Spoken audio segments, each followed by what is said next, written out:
The Greek interpreter. During my long and intimate acquaintance with Mr. Sherlock Holmes, I had never heard him refer to his relations, and hardly ever to his own early life.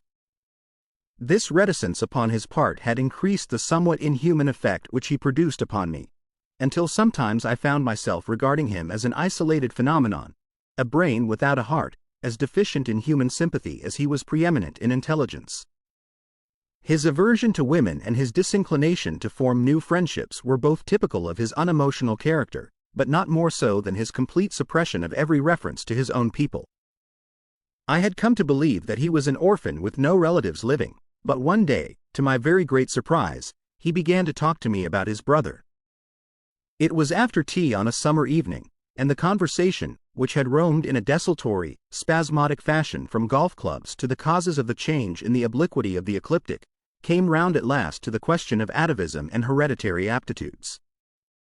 The point under discussion was, how far any singular gift in an individual was due to his ancestry and how far to his own early training. In your own case, said I, from all that you have told me, it seems obvious that your faculty of observation and your peculiar facility for deduction are due to your own systematic training.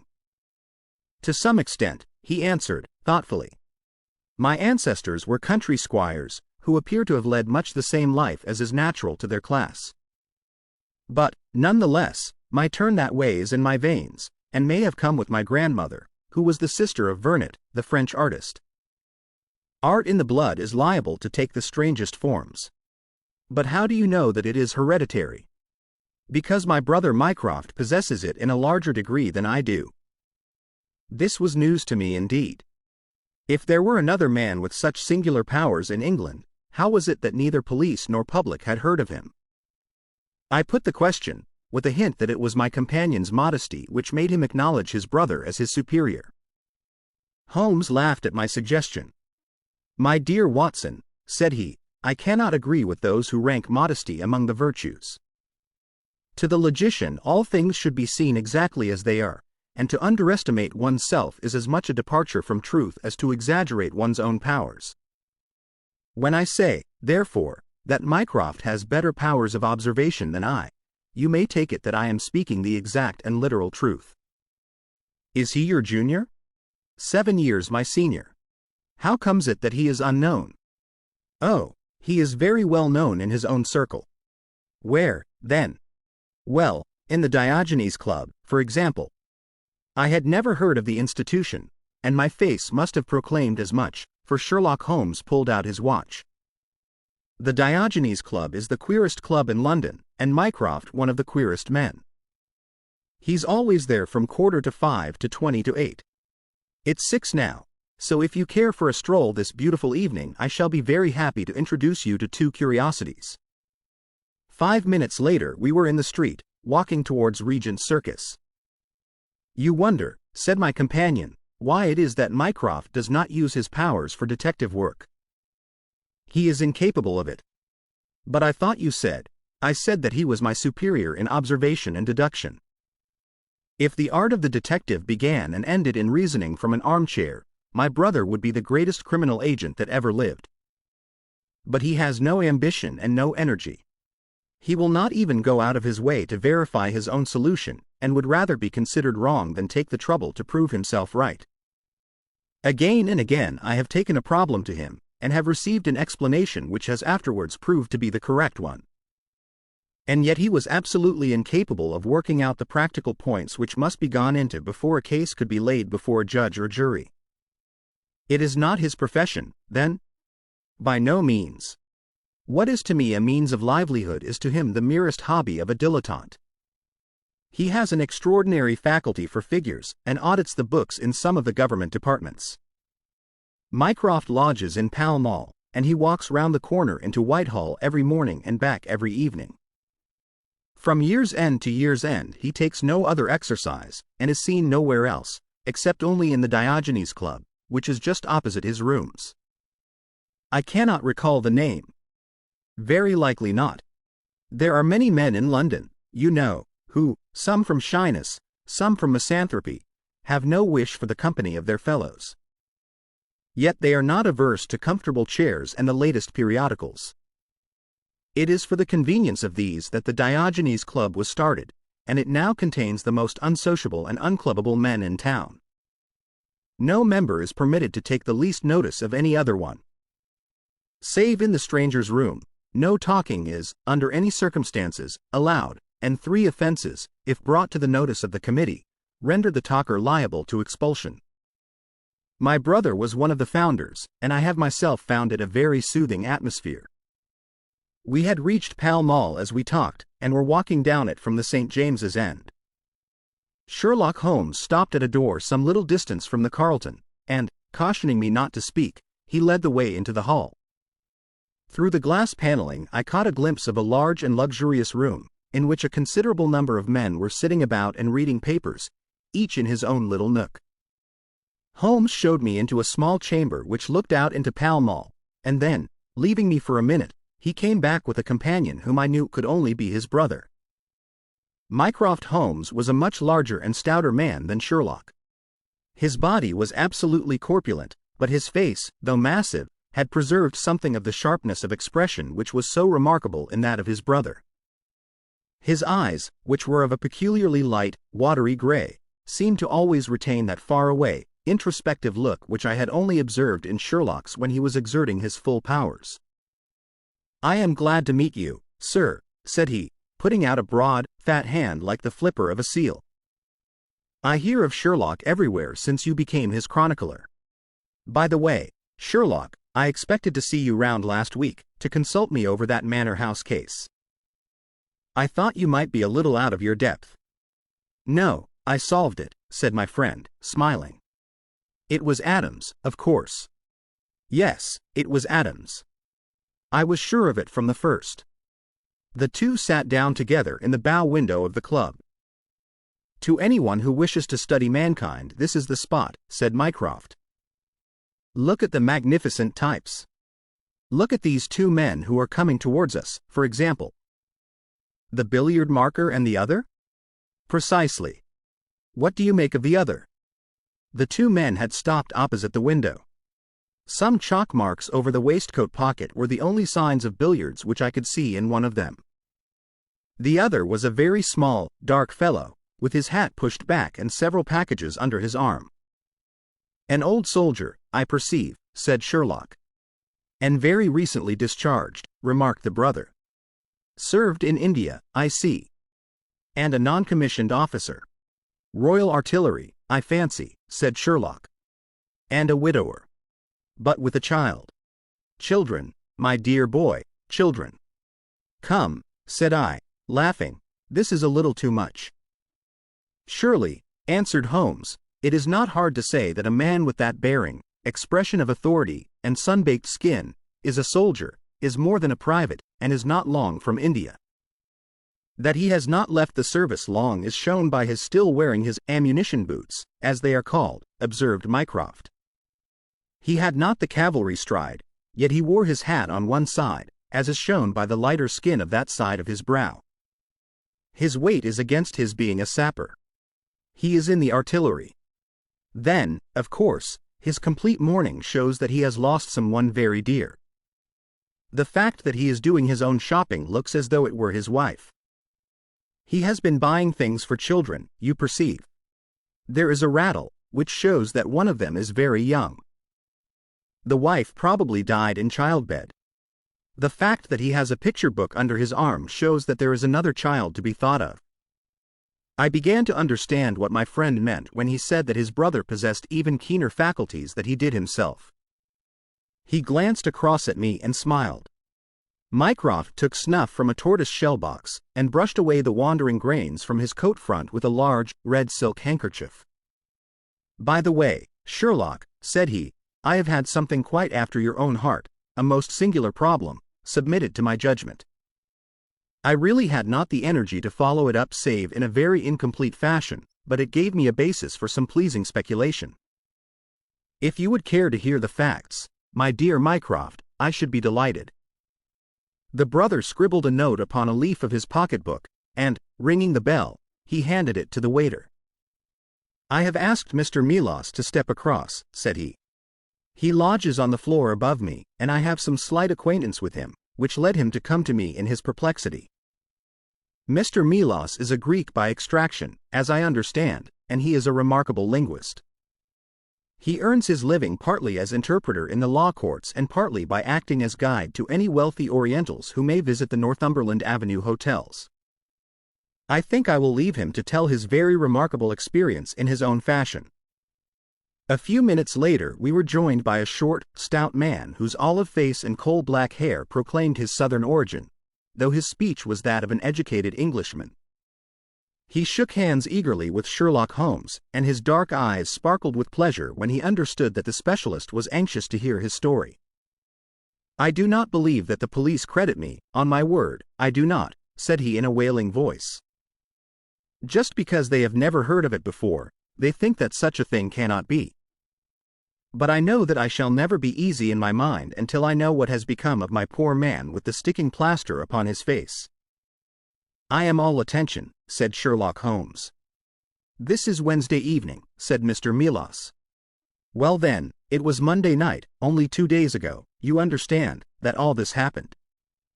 I am an interpreter, as perhaps my neighbor there has told you. I interpret all languages, or nearly all, but as I am a Greek by birth and with a Grecian name, it is with that particular tongue that I am principally associated. For many years I have been the chief Greek interpreter in London, and my name is very well known in the hotels. It happens not unfrequently that I am sent for at strange hours by foreigners who get into difficulties, or by travelers who arrive late and wish my services. I was not surprised, therefore, on Monday night when a Mr. Latimer, a very fashionably dressed young man, came up to my rooms and asked me to accompany him in a cab which was waiting at the door. A Greek friend had come to see him upon business, he said, and as he could speak nothing but his own tongue, the services of an interpreter were indispensable. He gave me to understand that his house was some little distance off, in Kensington, and he seemed to be in a great hurry, bustling me rapidly into the cab when we had descended to the street. I say into the cab, but I soon became doubtful as to whether it was not a carriage in which I found myself. It was certainly more roomy than the ordinary four-wheeled disgrace to London, and the fittings, though frayed, were of rich quality. Mr. Latimer seated himself opposite to me and we started off through Charing Cross and up the Shaftesbury Avenue. We had come out upon Oxford Street and I had ventured some remark as to this being a roundabout way to Kensington, when my words were arrested by the extraordinary conduct of my companion. He began by drawing a most formidable-looking bludgeon loaded with lead from his pocket, and switching it backward and forward several times, as if to test its weight and strength. Then he placed it without a word upon the seat beside him. Having done this, he drew up the windows on each side, and I found to my astonishment that they were covered with paper so as to prevent my seeing through them. "I am sorry to cut off your view, Mr. Milos," said he. "The fact is that I have no intention that you should see what the place is to which we are driving. It might possibly be inconvenient to me if you could find your way there again." As you can imagine, I was utterly taken aback by such an address.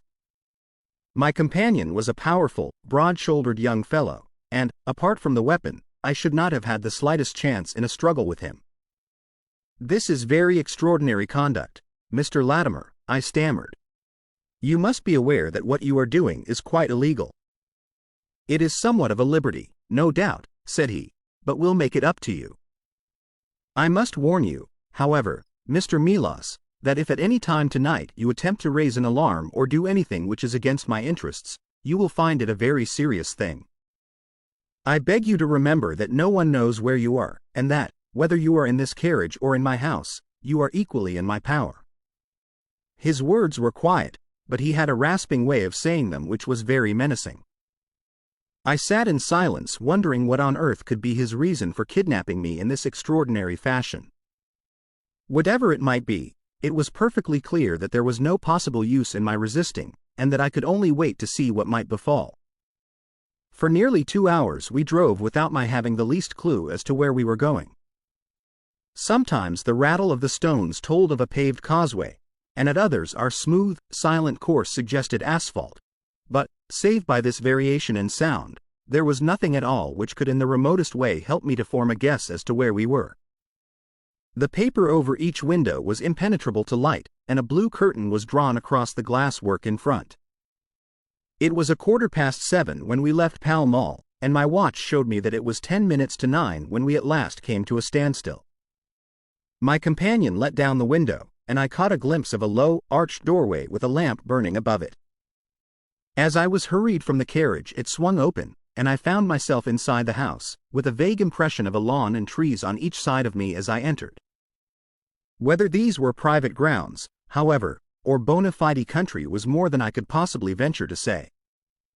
There was a colored gas lamp inside which was turned so low that I could see little save that the hall was of some size and hung with pictures. In the dim light I could make out that the person who had opened the door was a small, mean-looking, middle-aged man with rounded shoulders. As he turned towards us, the glint of the light showed me that he was wearing glasses. "Is this Mr. Melas, Harold?" said he. "Yes. Well done, well done. No ill will, Mr. Melas, I hope, but we could not get on without you. If you deal fair with us you'll not regret it, but if you try any tricks, God help you." He spoke in a nervous, jerky fashion, and with little giggling laughs in between, but somehow he impressed me with fear more than the other. "What do you want with me?" I asked. "Only to ask a few questions of a Greek gentleman who is visiting us, and to let us have the answers. But say no more than you are told to say, or," here came the nervous giggle again, "you had better never have been born." As he spoke, he opened a door and showed the way into a room which appeared to be very richly furnished, but again the only light was afforded by a single lamp half turned down. The chamber was certainly large, and the way in which my feet sank into the carpet as I stepped across it told me of its richness.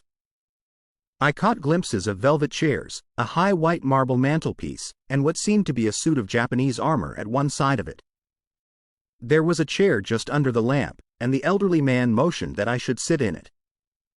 The younger had left us, but he suddenly returned through another door, leading with him a gentleman clad in some sort of loose dressing gown who moved slowly towards us. As he came into the circle of dim light which enabled me to see him more clearly, I was thrilled with horror at his appearance. He was deadly pale and terribly emaciated, with the protruding, brilliant eyes of a man whose spirit was greater than his strength.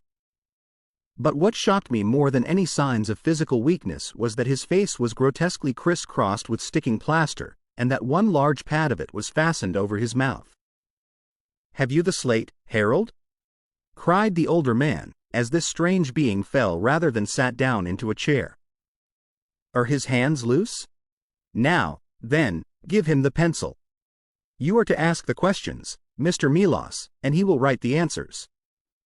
Ask him first of all whether he is prepared to sign the papers." The man's eyes flashed fire. "Never." He wrote in Greek upon the slate. "On no condition?" I asked, at the bidding of our tyrant. "Only if I see her married in my presence by a Greek priest whom I know." The man giggled in his venomous way. "You know what awaits you, then?" "I care nothing for myself. These are samples of the questions and answers which made up our strange half-spoken, half-written conversation." Again and again I had to ask him whether he would give in and sign the documents. Again and again I had the same indignant reply. But soon a happy thought came to me. I took to adding on little sentences of my own to each question, innocent ones at first, to test whether either of our companions knew anything of the matter, and then, as I found that they showed no signs, I played a more dangerous game. Our conversation ran something like this: "You can do no good by this obstinacy." "Who are you?" "I care not. I am a stranger in London." "Your fate will be upon your own head." "How long have you been here?" "Let it be so." 3 weeks. "The property can never be yours." "What ails you?" "It shall not go to villains. They are starving me." "You shall go free if you sign." "What house is this?" "I will never sign." "I do not know." "You are not doing her any service." "What is your name?" "Let me hear her say so." "Cratides." "You shall see her if you sign." "Where are you from?" "Then I shall never see her." "Athens." Another 5 minutes, Mr. Holmes and I should have wormed out the whole story under their very noses.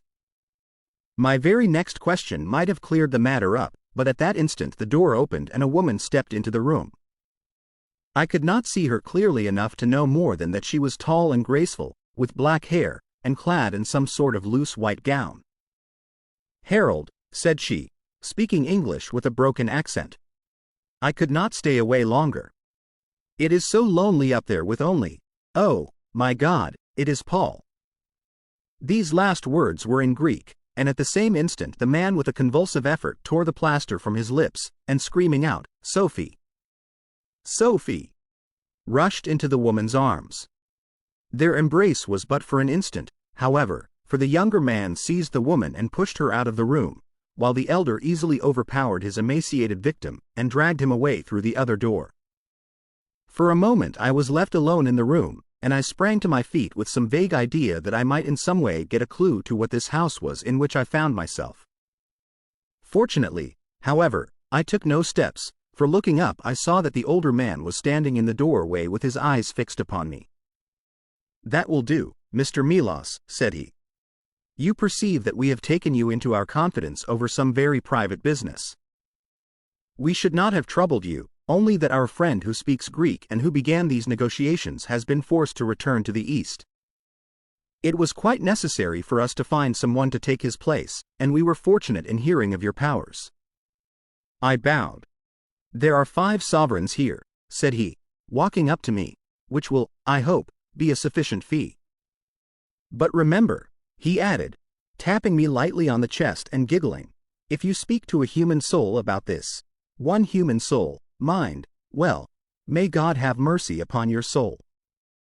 I cannot tell you the loathing and horror with which this insignificant-looking man inspired me. I could see him better now as the lamplight shone upon him. His features were peaky and sallow, and his little pointed beard was thready and ill-nourished.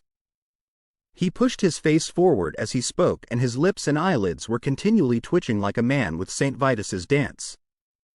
I could not help thinking that his strange, catchy little laugh was also a symptom of some nervous malady. The terror of his face lay in his eyes, however, steel gray, and glistening coldly with a malignant, inexorable cruelty in their depths. "We shall know if you speak of this," said he. "We have our own means of information. Now you will find the carriage waiting, and my friend will see you on your way." I was hurried through the hall and into the vehicle, again obtaining that momentary glimpse of trees and a garden. Mr. Latimer followed closely at my heels, and took his place opposite to me without a word. In silence we again drove for an interminable distance with the windows raised, until at last, just after midnight, the carriage pulled up.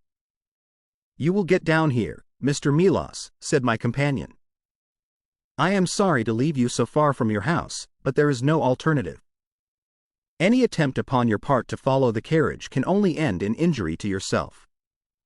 He opened the door as he spoke, and I had hardly time to spring out when the coachman lashed the horse and the carriage rattled away. I looked around me in astonishment. I was on some sort of a heathy common mottled over with dark clumps of furze bushes. Far away stretched a line of houses, with a light here and there in the upper windows. On the other side I saw the red signal lamps of a railway. The carriage which had brought me was already out of sight. I stood gazing round and wondering where on earth I might be, when I saw someone coming towards me in the darkness. As he came up to me I made out that he was a railway porter. "Can you tell me what place this is?" I asked. "Wandsworth Common," said he. "Can I get a train into town?" "If you walk on a mile or so to Clapham Junction," said he, "you'll just be in time for the last to Victoria." So that was the end of my adventure, Mr. Holmes. I do not know where I was, nor whom I spoke with, nor anything save what I have told you. But I know that there is foul play going on, and I want to help that unhappy man if I can. I told the whole story to Mr. Mycroft Holmes next morning, and subsequently to the police. We all sat in silence for some little time after listening to this extraordinary narrative. Then Sherlock looked across at his brother. "Any steps?" he asked. Mycroft picked up the Daily News, which was lying on the side table. Anybody supplying any information as to the whereabouts of a Greek gentleman named Paul Cratides, from Athens, who is unable to speak English, will be rewarded. A similar reward paid to anyone giving information about a Greek lady whose first name is Sophie. X 2473. That was in all the dailies. No answer. How about the Greek legation? I have inquired. They know nothing. A wire to the head of the Athens police, then? Sherlock has all the energy of the family, said Mycroft, turning to me. Well, you take the case up by all means, and let me know if you do any good. Certainly, answered my friend, rising from his chair. I'll let you know, and Mr. Milos also. In the meantime, Mr. Milos, I should certainly be on my guard, if I were you, for of course they must know through these advertisements that you have betrayed them. As we walked home together, Holmes stopped at a telegraph office and sent off several wires. You see, Watson, he remarked, our evening has been by no means wasted. Some of my most interesting cases have come to me in this way through Mycroft. The problem which we have just listened to, although it can admit of but one explanation, has still some distinguishing features. You have hopes of solving it? Well, knowing as much as we do, it will be singular indeed if we fail to discover the rest. You must yourself have formed some theory which will explain the facts to which we have listened. In a vague way, yes. What was your idea, then? It seemed to me to be obvious that this Greek girl had been carried off by the young Englishman named Harold Latimer. Carried off from where? Athens, perhaps. Sherlock Holmes shook his head. This young man could not talk a word of Greek. The lady could talk English fairly well. Inference, that she had been in England some little time, but he had not been in Greece. Well, then, we will presume that she had come on a visit to England, and that this Harold had persuaded her to fly with him. That is more probable. Then the brother, for that, I fancy, must be the relationship, comes over from Greece to interfere. He imprudently puts himself into the power of the young man and his older associate. They seize him and use violence towards him in order to make him sign some papers to make over the girl's fortune, of which he may be trustee, to them. This he refuses to do. In order to negotiate with him they have to get an interpreter, and they pitch upon this Mr. Milos, having used some other one before. The girl is not told of the arrival of her brother, and finds it out by the merest accident. Excellent, Watson, cried Holmes. I really fancy that you are not far from the truth. You see that we hold all the cards, and we have only to fear some sudden act of violence on their part. If they give us time, we must have them. But how can we find where this house lies? Well, if our conjecture is correct and the girl's name is or was Sophie Cratides, we should have no difficulty in tracing her. That must be our main hope, for the brother is, of course, a complete stranger. It is clear that some time has elapsed since this Harold established these relations with the girl, some weeks, at any rate, since the brother in Greece has had time to hear of it and come across. If they have been living in the same place during this time, it is probable that we shall have some answer to Mycroft's advertisement. We had reached our house in Baker Street while we had been talking. Holmes ascended the stair first, and as he opened the door of our room he gave a start of surprise. Looking over his shoulder, I was equally astonished. His brother Mycroft was sitting smoking in the armchair. "Come in, Sherlock." "Come in, sir," said he blandly, smiling at our surprised faces. "You don't expect such energy from me, do you, Sherlock? But somehow this case attracts me. How did you get here?" "I passed you in a hansom." "There has been some new development?" "I had an answer to my advertisement." "Ah!" "Yes, it came within a few minutes of your leaving." "And to what effect?" Mycroft Holmes took out a sheet of paper. "Here it is," said he, "written with A.J. pen on royal cream paper by a middle-aged man with a weak constitution. Sir, he says, in answer to your advertisement of today's date, I beg to inform you that I know the young lady in question very well. If you should care to call upon me, I could give you some particulars as to her painful history." She is living at present at the Myrtles, Beckenham. Yours faithfully, J. Davenport. He writes from Lower Brixton, said Mycroft Holmes. Do you not think that we might drive to him now, Sherlock, and learn these particulars? My dear Mycroft, the brother's life is more valuable than the sister's story. I think we should call at Scotland Yard for Inspector Gregson and go straight out to Beckenham. We know that a man is being done to death, and every hour may be vital. Better pick up Mr. Melas on our way, I suggested. We may need an interpreter. Excellent, said Sherlock Holmes. Send the boy for a four-wheeler, and we shall be off at once. He opened the table drawer as he spoke, and I noticed that he slipped his revolver into his pocket. Yes, said he, in answer to my glance, I should say from what we have heard, that we are dealing with a particularly dangerous gang. It was almost dark before we found ourselves in Pall Mall, at the rooms of Mr. Melas. A gentleman had just called for him, and he was gone. Can you tell me where? Asked Mycroft Holmes. I don't know, sir, answered the woman who had opened the door. I only know that he drove away with the gentleman in a carriage. Did the gentleman give a name? No, sir. He wasn't a tall, handsome, dark young man? Oh, no, sir. He was a little gentleman, with glasses, thin in the face, but very pleasant in his ways, for he was laughing all the time that he was talking. Come along, cried Sherlock Holmes, abruptly. This grows serious, he observed, as we drove to Scotland Yard. These men have got hold of Melas again.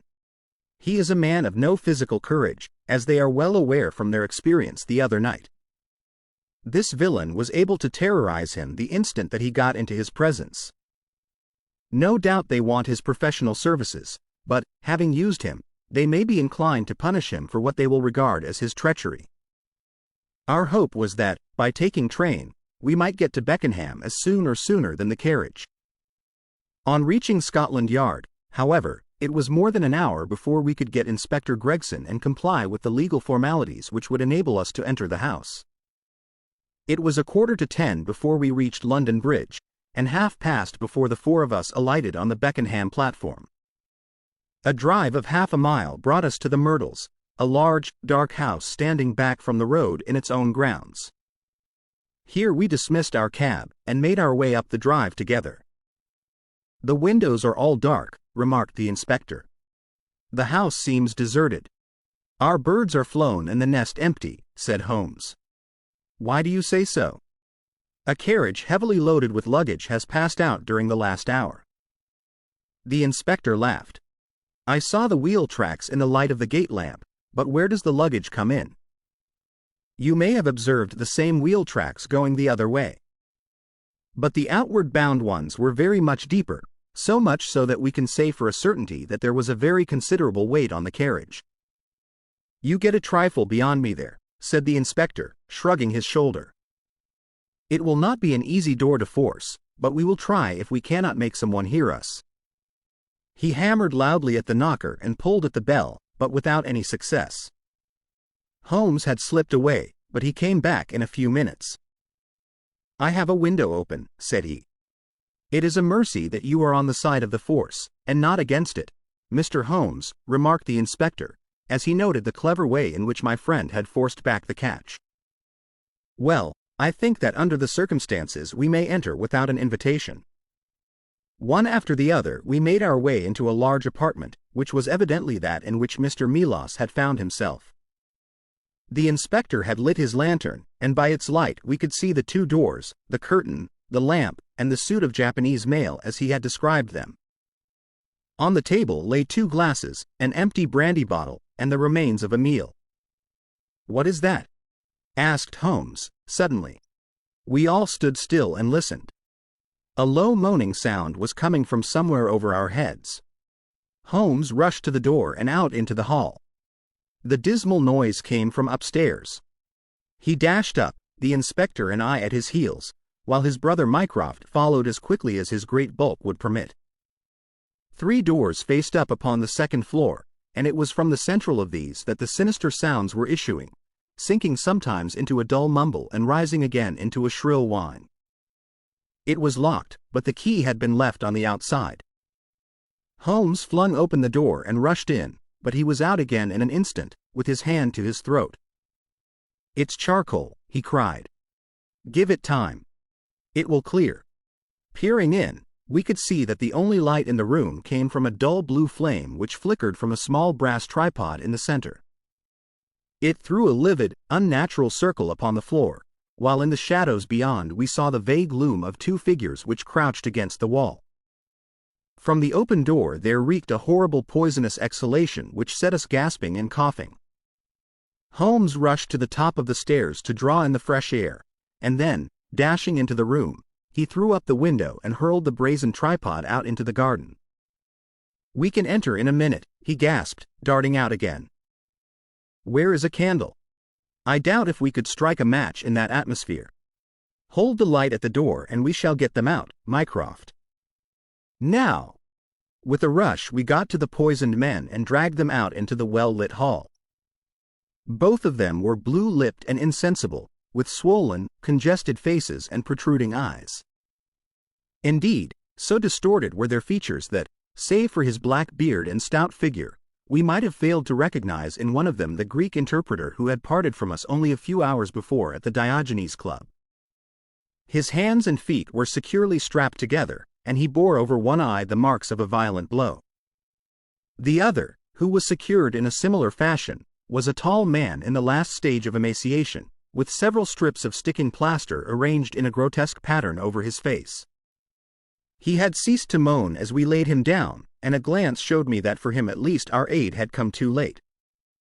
Mr. Melas, however, still lived, and in less than an hour, with the aid of ammonia and brandy, I had the satisfaction of seeing him open his eyes, and of knowing that my hand had drawn him back from that dark valley in which all paths meet.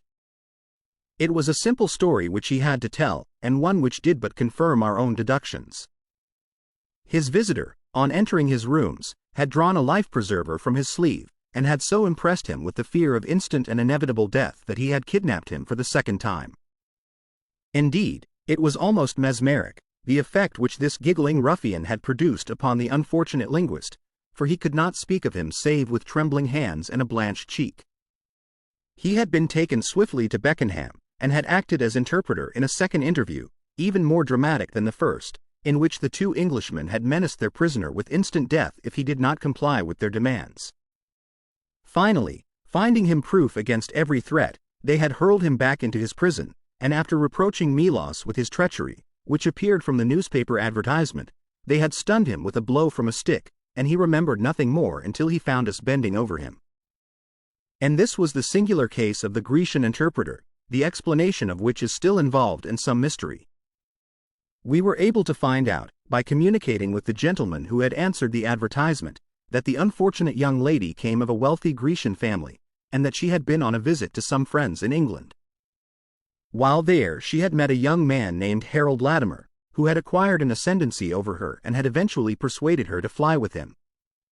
Her friends, shocked at the event, had contented themselves with informing her brother at Athens, and had then washed their hands of the matter.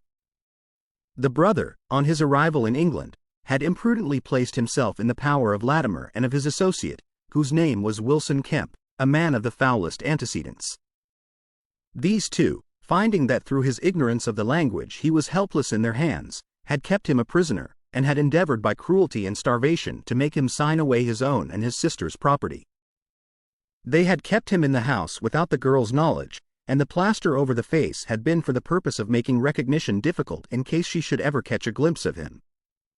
Her feminine perception, however, had instantly seen through the disguise when, on the occasion of the interpreter's visit, she had seen him for the first time. The poor girl, however, was herself a prisoner, for there was no one about the house except the man who acted as coachman, and his wife, both of whom were tools of the conspirators. Finding that their secret was out, and that their prisoner was not to be coerced, the two villains with the girl had fled away at a few hours' notice from the furnished house which they had hired, having first, as they thought, taken vengeance both upon the man who had defied and the one who had betrayed them. Months afterwards a curious newspaper cutting reached us from Budapest. It told how two Englishmen who had been traveling with a woman had met with a tragic end. They had each been stabbed, it seems, and the Hungarian police were of opinion that they had quarreled and had inflicted mortal injuries upon each other.